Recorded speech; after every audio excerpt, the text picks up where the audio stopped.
Smeagol evine hoş geldiniz. Yeni ürün, yeni video.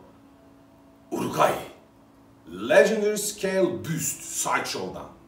Uruk-hai. Bir şeyin içinden Legendary lafı geçiyorsa mutlaka ki aksesuarı ona göre ayarlamak lazım. Legendary, efsanevi. Aynen budur. Bugünkü konumuz Uruk-hai Sideshow'dan Legendary bir Bust. Evet, onu inceleyeceğiz. O zaman Smeagol'un evine hoş geldiniz diyorum. Video başlasın. Tabi temel olarak aslında bir ork'tan bahsediyoruz. Uruk-hai dediğimizde. Bu arada Uruk-hai'nin açılımını da yaparsak ork ahalisi anlamına gelen bir kelimeden bahsediyoruz. Yetiştiriliyor. Bir nevi bildiğiniz hayvancılık gibi. Isengard ve Mordor bölgesinde üretiliyor bu arkadaşlar. Evet. Eğer Mordor'a aitlerse Sauron'un gözünün o kırmızı halini sembol olarak kalkanlarda, zırhlarda kullanıyorlar. Diyelim ki Isengard'da imza ürün olarak çıkartıldılar. O zaman da Saruman'ın beyaz elini kasklarında, zırhlarında, kalkanlarında kullanıyor bu gençler ki ayırt edicilik olsun. Isengarders diye çağrıldıkları bir yer var. Isengardlılar. Öyle bir komün mü, kulüp mü artık bilemiyorum ama böyle bir durum var. Bir de Mordor'dan çıkanlara Black Urks of Mordor diyorlar. Yani Mordor'un kara urukları. Çünkü sadece Uruk-hai diye çağrılmıyorlar. Uruks yani uruklar diye de çağırabiliyorsunuz zat-ı muhteremleri. Orta Dünya tarihine ilk çıkışta 3. çağ 2475 yılı İtilien bölgesini istila ediyorlar. İtilien bölgesi neresi? Gondor'un doğu, Mordor'un batısında kalan bölge, sınırdan bahsediyoruz. Bu bölgeyi istila ediyorlar. Osgiliath'ı, Gondor'un o şanlı şehrini yerle bir ediyor Uruk-hai'ler. Hemen belirtmekte fayda var. Bu grup Mordor'dan gelen Uruklar. Yani kırmızı, Sauron'un kırmızı gözünü taşıyor bu arkadaşlar. Isengard'da Saruman'ın beyaz elini taşıyan Uruklar daha sonrasında yaratılıyorlar. Bunlar bir tık daha geriden geliyor. Her ne kadar filmde olay tamamen Saruman ve Saruman'ın madenlerinde, ocaklarında yapılan bir durum gibi gözükse dahi ilk çıkan Uruk grubu aslında Mordor menşeili. Tabii ki birçok iddia var. İnsanla ork karıştırılıyor deniyor. Elfle ork karıştırılıyor deniyor. Ölen elfler kara büyüyle canlandırılıyor deniyor.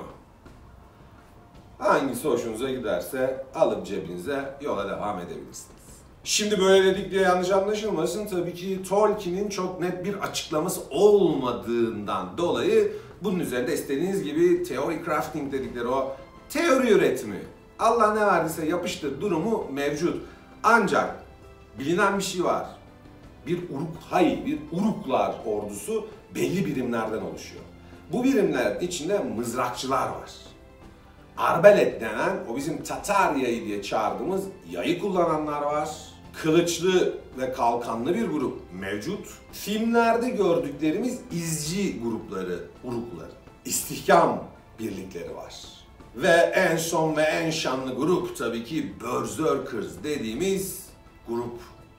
Ne diyorlardı? Neyle ünlüydüler? Saçları kazıtıyorsunuz arkadaşlardan. Bir kaskın içine kan dolduruyorsunuz. Kafasından geçiriveriyorsunuz. Herif Berserk'e bağlıyor. Allah ne verdiyse yakaladığını öp öpe devam ediyor. Evet, biraz evvelki iddia Tolkien yazmanından değil de biraz da tabii fantastik dünya manipülatörleri tarafından yaratılmış bir fantezi durumu. Bunun legal olarak yazılı olduğu bir bölüm olduğunu ben hatırlamıyorum. Hatırlayan varsa not düşerse çok sevinirim. Evet, hemen oradan nereye geçiyoruz? Heykelimize de biraz bakıp silah, zırh konularına biraz girelim. Tabii bunlar mass production dedikleri, yani o toplu üretim, paldır küldür üretiliyorlar. O yüzden de öyle oturup bekleyip aman bunun kılıç şöyle olsun böyle olsun gibi bir durumunuz yok. Kalıba eritip demiri döküyorsunuz, çıkanı artık bir şekilde düzeltiyorsunuz, şekil veriyorsunuz. Daha doğrusu o tırtıkların, o çapak denen şeyleri temizliyorsunuz bu silahlardan. Daha sonra bileği taşında bunları keskinleştiriyorsunuz, veriyorsunuz. Zırhlar da hemen hemen aynı mantıkla çekiçleniyorlar ve sonuç nedir? Tabii ki bir insan, elf veya cüce zanaatıyla yarışacak bir durumda değil, ancak sayısal üstünlüğü zırhlı ve silahlı hale getirebildiği için son derece faydalı bir üretim sisteminden bahsediyoruz. İsmi bilinen birkaç tane Uruk var. Bunlardan en ünlüsü yine filmde karşımıza çıkan Ugluk. Kendisi aslında Merry ve Pippin'i kaçıran Uruk-hai grubunun lideri. Bu şekilde karşımıza çıkıyor. Daha sonrasında Eomer ve yanındaki askerlerin saldırısında öldürülüyor kendisi. Lugdush var. Kendisi Ugluk'un sağ kolu olan bir karakter. Mohur diyorlar ismine. O Rohirrim, Eomer'in yönetimindeki Rohirrim Ugluk'un grubuna saldırdığında bir şekilde onların dikkatini dağıtmaya çalışan ve onları geri püskürtmeye çalışan komutan karakter bu ama başaramıyor. Ve en ünlü isim filmle beraber marka oldu. Birçok heykeli var. Piyasada çok fazlasıyla bulabileceğiniz bir karakter Lurtz. Ancak tabii ki Tolkien hikayesine, Tolkien lore'unun içinde herhangi bir yere sahip değil. Çünkü Peter Jackson'ın film için senaryo ekibiyle beraber uydurduğu bir karakterden bahsediyoruz. Evet, heykele yaklaşıyoruz, detayları inceliyoruz, bilgiyi alıyoruz, künyeyi veriyoruz. 51 santim gibi bir yükseklik mevcut. Yine bir o kadar 45 küsür santimlikte bir en var. Yerleştirmesi sıkıntılı arkadaşlardan, dolaba koyarken isyankar bir karakter bu. Ancak hani gerek postürü, gerek duruşu, gerek işçiliğiyle tabii ki değerli bir noktada Legendary Scaled Büst diye geçiyor. Ancak piyasada araştırma yaptığınızda birçok Legendary Scaled Büst grubuyla karşılaşabilirsiniz Yüzüklerin Efendisi adına. Bu noktada belki sizin için ayırt edici nokta üstünde durdukları o standın altındaki, kaidenin altındaki işleme hangi gruba ait olduklarını, arkadaşlarının kim olduğunu size gösterebilir. Çünkü dediğim gibi Legendary Scale Büst dediğinizde orada Morgul Lord var, Sauron var, Mağara Trolü var. Bunların hiçbiri bu gruptan değil. İşte Balrog oyunlu yine birçok yerde bulabileceğiniz devasa son derece ağır heykeli de bu grubun içinde. Ancak dediğim gibi kaidesi bu One Ring işlemeli, tek yüzük işlemeli, siyah ve beyaz. İyi taraf tabii ki beyaz, kötü taraf tabii ki siyahla temsil edilen bir grup bu. Bu grubun içinde yüzük tayfı var, 2 adet. Biri siyah, biri Twilight olmak üzere. Uruk-hai'miz var, Aragorn var, Legolas var, Boromir var, Gandalf var. Bu şekilde diziliyorlar. Güzel bir seri, güzel işçilikleri olan bir grup. Bu da Legendary. Bu da bir Legendary Scale. Aradaki farkı şu şekilde göstereyim. Yani o da öyle, bu da böyle. Bunların ikisi de Legendary Scale Büst diye aradığınızda Yüzüklerin Efendisi'nde karşınıza çıkan alternatifler. Morgul Lord ve Sauron ki onlar da bu seriye aittir, Balrog. Bundan da çok daha büyük heykeller. O yüzden hani Legendary Scale'de elinizde hepsi aynı serinin değil. Gördüğünüz gibi kaideleri farklıdır. Buna göre sınıflandırabilirsiniz. Kardeşi yani aynı seri, kaideler benzer. Dediğim gibi beyaz iyi taraf, siyah kötü taraf herhalde tahminim. Öyle bir algı yaratılmak istenmiş.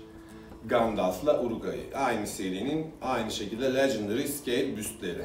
2009'da piyasaya sürüldüğünde $200 gibi bir fiyatla çıkıyor. 350 limiti var ürünümüzün. Şu an karşınızdaki arkadaş 115 numaralı olanıdır bu 350'nin. $200 olarak başladığı hayatını şu an $480'lık eBay fiyatıyla devam ettiriyor. Ancak net söylemekte fayda var. Türkiye'de ortalıkta bayağı çoklar. İstediğiniz fiyata, istediğiniz şekilde nasıl arıyorsanız, nasıl yapıyorsanız bulabilme şansına sahipsiniz. Ölçek olarak 1/2 olarak geçiyor ürünümüz. Biraz evvel de söylediğim gibi postürü çok değişik, böyle bir saldırı anı, bir hücum anını temsil eden bir heykelden bahsediyoruz. Uruk'umuzun hangi gruba dahil olduğunu buradan baktığımızda söylemek çok mümkün değil. Ne Saruman'ın eli ne Sauron'un gözü kendisinde yer almıyor. Bu noktadan artık hani siz istediğiniz tarafa kendisini yerleştirebilirsiniz gibi geliyor bana. İçinde örme zırhı mevcut. Dışarıda katmanlar halinde o sert metalden zırhı yine kendisini koruyor. Boyun bölgesinde bir detay yapılmış. Boyun bölgesini alttan gelecek darbelere karşı koruması için kaskı doğal olarak savaş sırasında bir Uruk karakterine yakışacak şekilde herhangi bir yere darbe vurduğunuzda karşınızdakini zedeleyecek aksesuarlarla doldurulmuş. Doğal olarak kaslı bir yapı vermeniz gerekiyor. Aynen mevcut. Kara büyü aynı zamanda da karanlık tarafın etkisini verebilmek için de doğal olarak derisinin dokusunda o normalin dışında bazı detaylara ihtiyacınız var. Bu çatlaklar o hissiyatı çok iyi vermiş. Tırnak yapısı, el yapısı, elinin şekli gayet hani karakterin yansımasına son derece faydalı bazı detaylar. Doğal olarak yine her zamanki sideshow işçiliğinde o kayışların oradaki o kapanma yerleri, delikler, o yapı, doğal olarak kas yapısının verdiği şekil değişmeleri falan 10 numara 5 yıldız yansıtılmış. Ön kol zırhları, omuz zırhı bunların hepsi var. Gayet de şıklar. Mıhların, şekillerinin o gelişi güzelliği gerçekten bir realizm katıyor olaya. Doğal olarak katmanlı bir göbek bölgesi zırhı var göğüsten başlayarak. Son derece başarılı. Kaidenin üzerindeki o rünler, o motifler, duruşuyla, görünümüyle, elindeki Uruguay palasıyla, her şeyle gayet 10 numara 5 yıldız bir heykel. Güzel bir koleksiyon objesi olarak adlandırılabilir. Dediğim gibi duruşu, görünüşü, işçiliğiyle çok şık, güzel bir koleksiyon parçasından bahsediyoruz bu noktada. Şimdi pala dedik, öyle biz de boş değiliz. Onda varsa bizde de var aynısı. Hemen aynı istiyorsanız alayına gider mi? Bilmiyorum, dur sakin ol. Evet, biz de pozu vermeye çalıştık ama olup olmadı artık biraz ortada. Umarım olmuştur. Bunun da videosu var. Bunun da videosunu zamanında çektik. Bir hemen yer işareti, video budur işareti koyalım. 10 numara 5 yıldız Uruguay palası. Ölçü almak için. Smeagol'un evinde Uruguay Legendary Scale Büst Sideshow'dan detaylarıyla baktık. Ufak tefek arada bir Uruk muhabbeti yaptık. Zaten legendary olmak, efsanevi olmak, bir efsane olmak da bunu gerektirir. O zaman nasıl kapatıyoruz? Evet. Smeagol'un evinde bir videonun daha sonuna geldik. Buraya kadar bizimle kalan herkese kucaklar dolusu sevgiler veriyoruz. Bir sonraki videoda görüşmek üzere dostlar. Hoşça kalın, kendinize iyi bakın.